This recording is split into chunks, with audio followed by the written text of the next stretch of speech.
मुझे अंदर से लगा कि मैं अपने आप को सुसाइड कर लूँ। रेप करेगा, रेप करके 5 साल बाद बाहर आ जाएगा, तो कैसा न्याय है? ये न्याय नहीं, अन्याय हुआ है मेरे साथ में। अगर वो दरिंदगा बाहर रहेगा तो कैसे मेरी आगे की लाइफ चलेगी और कैसे हम लोग जिएंगे, कैसे हमारा परिवार चलेगा? सर हमको न्याय नहीं मिला। हमको धर्मेंद्र शर्मा जज ने 30,000 से सजा सुनाई, न्याय जीवन कारावास।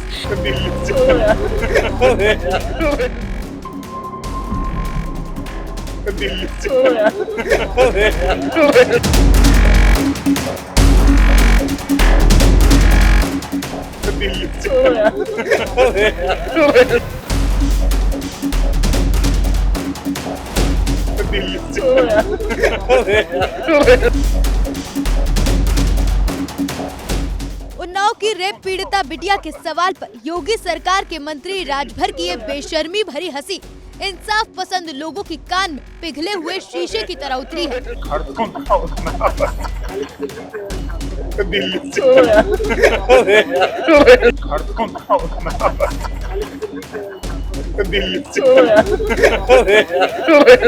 और सवाल कर रही है कि एक चुने जन प्रतिनिधि की बेशर्मी है, बेहूदगी है या बेहाई, जो एक रेप पीड़िता की तड़प पर भी ठहाके मार मार कर हंस रही है। उन्नाव रेप केस में सजाए पाकता पूर्व बीजेपी विधायक कुलदीप सिंह सेंगर को जमानत मिली तो मीडिया ने योगी के मंत्री ओम प्रकाश राजभर से सवाल किया। जवाब में कोर्ट की दलीलों के साथ राजभर सेंगर के बचाव में उतर आए, लेकिन जब रेप पीड़िता पर हुए पुलिसिया जुल्म की बात आई तो ठहाके लगाने लगे। राजभर की हंसी उन तमाम बेटियों को चुभी जो इंसाफ की लड़ाई लड़ती रही। यही वजह है कि सियासी गलियारों में राजभर की हंसी को लेकर सवाल उठे। आरजेडी की महिला प्रवक्ता प्रियंका भारती ने इस वीडियो को शेयर करते हुए एक्स पर लिखा, जब नीतीश जी ने महिला डॉक्टर का नकाब खींचा था तो पीछे खड़े लोग ठहाके लगा रहे थे। आज जब पत्रकार ने कुलदीप सिंह सेंगर के बेल की बात करी और कहा पुलिस रेप पीड़िता को जंतर मंतर से ले गई तो ओम प्रकाश राजभर हंसने लगे। यह हंसी कितनी घिनौनी है। मर्दों की हंसी न्याय के लिए महिलाओं की बेबसी के ऊपर भद्दा मजाक है। ये नेता है हमारे, इन्हें देखिए और सोचिए देश में महिलाओं का भविष्य कितना खतरनाक और डरावना है। आरजेडी की एक और महिला प्रवक्ता कंचना यादव ने भी ओम प्रकाश राजभर को इस हंसी पर घेरा है। योगी सरकार के एक और मंत्री संजय निषाद का हिसाब विवाद में हंसी पर सवाल उठाते हुए एक्स पर लिखा, नीतीश कुमार ने हिजाब खींचा तो संजय निषाद हंसे। बलात्कारी कुलदीप सिंह सेंगर की सजा निलंबित हुई तो ओम प्रकाश राजभर हंसे। दोनों हंसी में कोई अंतर नहीं, दोनों बेटियों पर हंसे। राजभर की हंसी सुन ली आपने, अब उस पीड़िता और उस मां की बेबसी भी सुन लीजिए जो सेंगर की जमानत से इतनी आहत हुई कि एक खौफनाक कदम तक उठाने के मन में ख्याल आ गया। इन बेशर्मी भरी हंसी वाले राजनेताओं ने नहीं, अब इन देश की सुप्रीम अदालत से आस है। मेरा यही कहना है कि मैं उस जजमेंट से बहुत आहत में हूँ। मुझे बहुत दुख है कि ऐसे रेप के आरोपी को अगर बेल मिल जाती है तो हर बहन बेटी को कैसे न्याय मिलेगा। हर बहन बेटी का हौसला टूट जाएगा, क्योंकि इंसान रेप करेगा, रेप करके 5 साल बाद बाहर आ जाएगा, तो कैसा न्याय है? ये न्याय नहीं, अन्याय हुआ है मेरे साथ में। मुझे अंदर से लगा कि मैं अपने आप को सुसाइड कर लूँ, लेकिन मैंने अपने नवजात बच्चों को सोचा और परिवार को सोचा। विकलांग सास हैं, अब समझ लो मेरे पति को नौकरी करना मुश्किल हो रहा है। अब हम कैसे आगे की लाइफ मेरी चलेगी? अगर वो दरिंदगा बाहर रहेगा तो कैसे मेरी आगे की लाइफ चलेगी और कैसे हम लोग जिएंगे, कैसे हमारा परिवार चलेगा? हम तो बेरोजगार हो गए, कहीं के भी नहीं रह गए।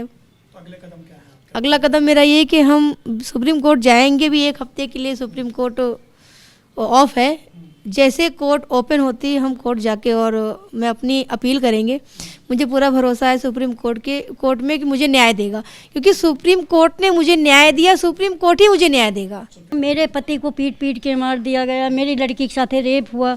रेप करने के बाद मेरा 5 लोगों के एक्सीडेंट कराया। मेरी लड़की को, मेरी देवरानी को, मेरे देवरानी के बहन को करा के ख़त्म कर दिया। 3 लोगों को, केवल विक्टिम बची है। विक्टिम को, बाप को ख़त्म कर दिया। उसके चाचा को जेल में कर रखे। मेरी सिक्योरिटी भी हटा लिया।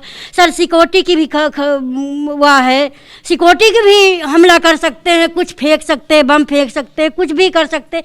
दुनिया में कितने जवान ख़त्म हो रहे हैं सर। इनके भी बीवी बच्चे हैं सर। हम किसी का बुरा नहीं चाहते हैं सर। मेरी पूरी देश की सिक्योरिटी कर रहे हैं, इनके बारे में सोचना चाहिए जनता को। एक लड़की प्रियंका अपने बाप की लड़ाई लड़ रही है, एक बच्ची ये भी अपने बाप की लड़ाई लड़ते लड़ते आज सुप्रीम कोर्ट ने उनको फैसला क्या सुनाया कि उनको बरी कर दिया। हम सुप्रीम कोर्ट पे यही हाथ जोड़ के कह रहे हैं कि हमको सुप्रीम कोर्ट न्याय दे। ये जज साहब के न्याय से हमको नहीं न्याय मिली है।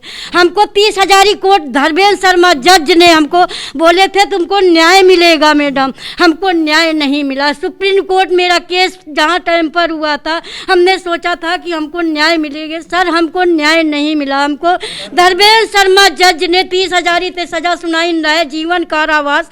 उनको कैसे बेल मिल गई, कैसे उनको अपील करके जज साहब ने 2 मिनट कुर्सी में नहीं बैठे, मेरी सुनवाई नहीं किया, उनको बेल दे दिया। सर हम आप लोगों से यही विनती करती हूँ कि आप इनकी बेल कैंसिल कराओ, आप मेरे साथ, पूरी जनता मेरे साथ।